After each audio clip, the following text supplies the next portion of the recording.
అంటే చీకట్లో బాణం వేసావా? బాణం చీకట్లో వేసినా తగిలేసిన వాళ్ళకి తగిలింది కదా. అదంతా సరే కానీ ఇప్పటికైనా నిజం ఒప్పుకుంటావా?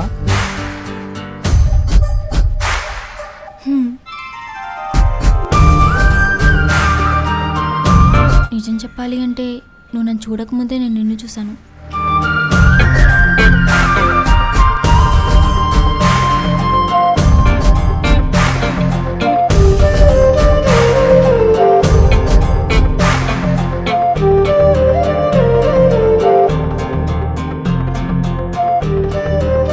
నువ్వు నన్ను ఫాలో అవ్వకముందే నేను నిన్ను ఫాలో అయ్యాను.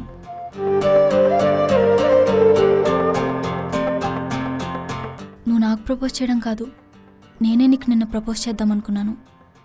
అది చెప్దామనే ఆగాను, ఈలోపు నువ్వే పిలిచావు. ఓయ్ అమ్మాయి.